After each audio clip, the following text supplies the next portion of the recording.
Somewhere in the human brain, a single misfolded protein can silence sleep forever, and with it, everything that makes a conscious life possible. Somewhere in the mid-1980s, in a small Italian town, a man named Silvano began losing his sleep. Not in the ordinary way, not from worry or noise or age. Something deeper was happening. His family had carried this mystery for generations without a name for it.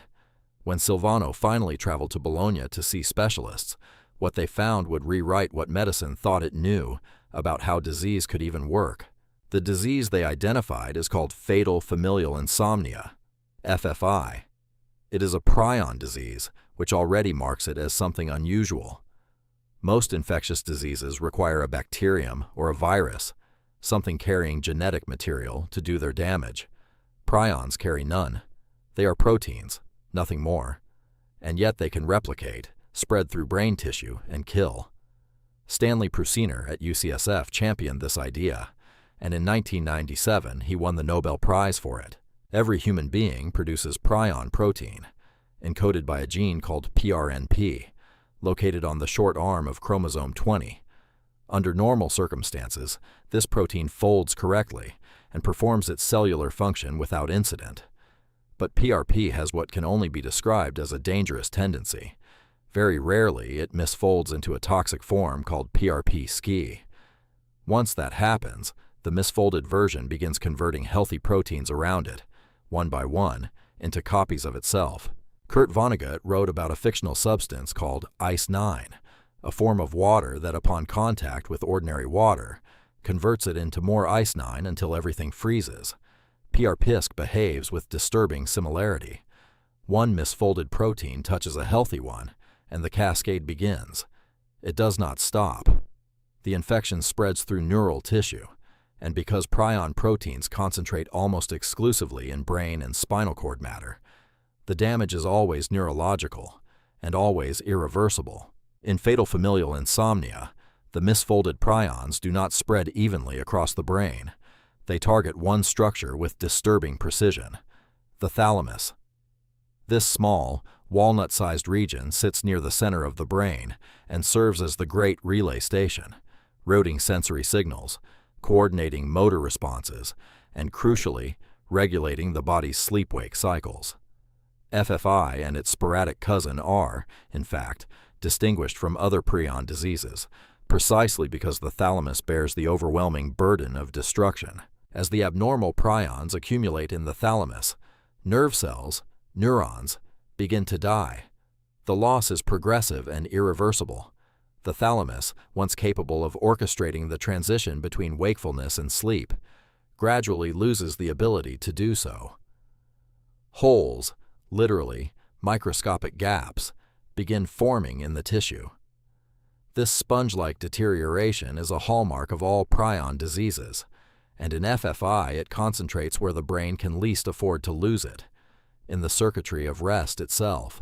The symptoms of FFI unfold in stages, and they follow a pattern that makes tragic sense once the thalamic destruction is understood. Early on, a person notices minor difficulty falling asleep and staying asleep. There may be occasional muscle twitching, spasms, sudden movements during the night. These early signs are easy to dismiss. They could be stress, aging, anxiety. But they are not. They are the first signals of a brain that is losing its ability to enter the state it was built to need. Symptoms typically begin between the ages of 51 and 60, though they have appeared as early as 18 in rare cases. Death usually occurs anywhere from less than a year to up to 6 years after the first symptoms emerge. As the disease progresses, the insomnia becomes total. Sleep, any sleep, stops coming. The body, denied the restorative processes that sleep provides, begins to deteriorate across every system simultaneously. The heart rate rises, blood pressure climbs, sweating becomes profuse and constant. Beyond the insomnia itself, the disease dismantles thinking and movement. Memory begins to fracture. Dementia sets in, not as a distant companion, but as a direct consequence of the neuronal collapse already underway in the thalamus. Coordination fails, a condition called ataxia, and the person who once moved through the world with ordinary ease now cannot walk steadily. Mood and behavior shift. Hallucinations may emerge. The brain, starved of sleep and hollowed by prion damage, begins to lose its coherence as a whole. FFI is extraordinarily rare, affecting fewer than 1 in 2,000 people by the definition of rare disease, and in reality far rarer than that threshold. To date, only about 70 families worldwide have been identified as carrying the fatal mutation in PRNP. Diagnosing it is notoriously difficult. Across rare diseases broadly, patients wait an average of 6 to 8 years before receiving a correct diagnosis. For FFI, the rarity means many physicians may never encounter a single case in an entire career. When doctors do suspect fatal insomnia, confirmation requires specific tools. Polysomnography, a detailed sleep study, can detect the abnormal patterns in what remains of a patient's sleep architecture.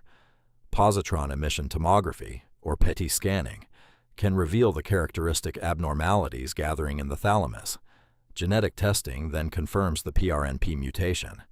There is also a sporadic form of fatal insomnia, occurring without any inherited mutation, where the misfolding appears to arise spontaneously, without warning, in a person with no family history at all. There is no cure. Every treatment tried to restore sleep has produced only temporary responses, none lasting. The disease pursues its course with the indifference of physics. And yet something important lives in the story of families like Silvano's, people who sought answers not out of hope for themselves, but for those who would come after. Researchers studying FFI believe the insights gained here may eventually illuminate broader treatments for other prion diseases and neurodegenerative conditions. The target one structure with disturbing precision. That specificity may one day become medicine's point of entry. Fatal familial. Insomnia is, at its core, a story about what happens when one small protein folds the wrong way, and the extraordinary cascade that single error can set in motion.